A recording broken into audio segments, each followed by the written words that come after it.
Friends, ನಾನಿಲ್ಲಿ ಅವಲಕ್ಕಿ ಉಪ್ಪಿಟ್ಟಿಗೆ ಗಟ್ಟಿ ಅವಲಕ್ಕಿನ ತೊಗೊಂಡಿದ್ದೀನಿ. ಅದ್ರ ಜೊತೆಗೆ ನಾನಿಲ್ಲಿ ಒಂದು 2 ಈರುಳ್ಳಿ, ಬೆಳ್ಳುಳ್ಳಿ ಒಂದೆರಡು ನಾನು ಇದು ಮಾಡಿ ಇಟ್ಕೊಂಡಿದ್ದೀನಿ. ಮತ್ತು ಕರಿಬೇವು, ಟೊಮೊಟೊ, ಕೊತ್ತಂಬರಿ ಸೊಪ್ಪು, ಹಸಿರು ಮೆಣಸಿಕಾಯಿ, ಸ್ವಲ್ಪ ಕಾಯಿ ತುರಿ ತೊಗೊಂಡಿದ್ದೀನಿ. ಮತ್ತು ನಾನಿಲ್ಲಿ ಕಡಲೆಬೇಳೆ, ಕಡಲೆ ಬೀಜ ಮತ್ತು ಗೋಡಂಬಿನ ನಾನಿಲ್ಲಿ ತೊಗೊಂಡಿದ್ದೀನಿ. ಫ್ರೆಂಡ್ಸ್, ನಾನಿಲ್ಲಿ ಅವಲಕ್ಕಿನ ನೀಟಾಗಿ ವಾಶ್ ಮಾಡಿಬಿಟ್ಟು ನೆನೆಯಲಿಕ್ಕೆ ಇಟ್ಕೊತಾ ಇದ್ದೀನಿ. ಫ್ರೆಂಡ್ಸ್, ನಾನಿಲ್ಲಿ ಏನು ಕಡಲೆ ಬೀಜ, ಕಡಲೆಬೇಳೆ ಮತ್ತು ಗೋಡಂಬಿನ ತೊಗೊಂಡಿದ್ದೀನೋ ಇದನ್ನು ನಾನು ಸ್ವಲ್ಪ ಎಣ್ಣೆಯಲ್ಲಿ ಫ್ರೈ ಮಾಡಿ ಎತ್ತಿಟ್ಕೊತೀನಿ.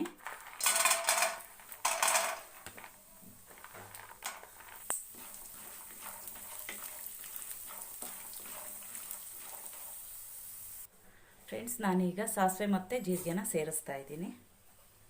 ಅದ್ರ ಜೊತೆಗೇ ನಾನಿಲ್ಲಿ ಏನು ಒಂದೆರಡು ಬೆಳ್ಳುಳ್ಳಿ ಮತ್ತು ಈರುಳ್ಳಿ ತೊಗೊಂಡಿದ್ದೀನೋ ಇದನ್ನು ಕೂಡ ನಾನು ಇದ್ರ ಜೊತೆಗೇ ಸೇರಿಸ್ತಾ ಇದ್ದೀನಿ. ಇದು ಎಣ್ಣೆಲಿ ಚೆನ್ನಾಗಿ ಫ್ರೈ ಆಗಲಿ.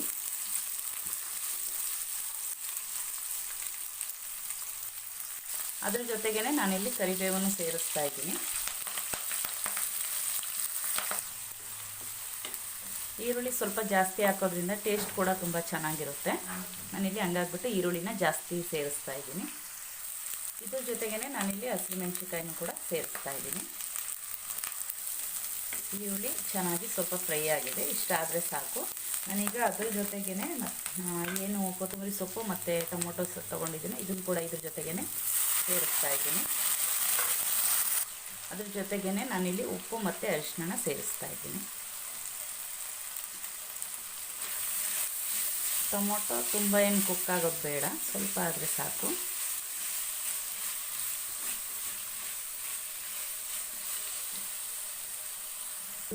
ಅದ್ರ ಜೊತೆಗೇ ನಾನಿಲ್ಲಿ ಕಾಯಿ ತುರಿನ ಸೇರಿಸ್ತಾ ಇದ್ದೀನಿ. ಚೆನ್ನಾಗಿ ಮಿಕ್ಸ್ ಆಗಲಿ.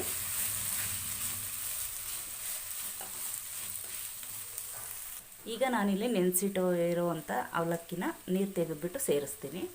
ಫ್ರೆಂಡ್ಸ್, ಈಗ ಇದನ್ನು ಚೆನ್ನಾಗಿ ಮಿಕ್ಸ್ ಮಾಡ್ತೀನಿ.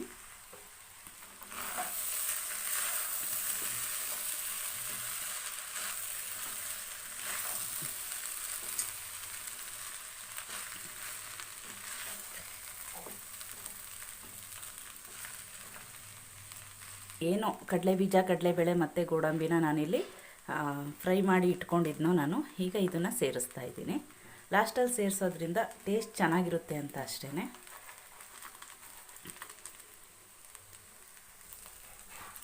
ಇದನ್ನು ಚೆನ್ನಾಗಿ ಮಿಕ್ಸ್ ಮಾಡ್ತೀನಿ.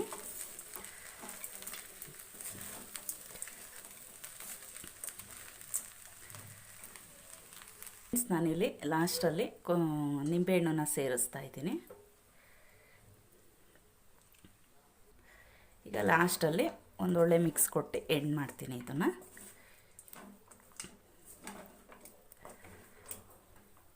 ಫ್ರೆಂಡ್ಸ್, ರುಚಿಕರವಾದ ಅವಲಕ್ಕಿ ತಿಂಡಿ ರೆಡಿಯಾಗಿದೆ ನೋಡಿ. ಸಕ್ಕದಾಗಿ ಬಂದಿದೆ ನೋಡಲಿಕ್ಕೆ, ಟೇಸ್ಟ್ ಕೂಡ ಹಂಗೆ ಚೆನ್ನಾಗಿರುತ್ತೆ. ಪ್ಲೀಸ್ ಎಲ್ಲರೂ ನನ್ನ ವೀಡಿಯೋಸ್ನ ನೋಡಿ ಲೈಕ್ ಮಾಡಿ, ಶೇರ್ ಮಾಡಿ, ಕಮೆಂಟ್ಸ್ ಮಾಡಿ ಫ್ರೆಂಡ್ಸ್. ಸಬ್ಸ್ಕ್ರೈಬ್ ಮಾಡಿ friends please. Thank you for watching.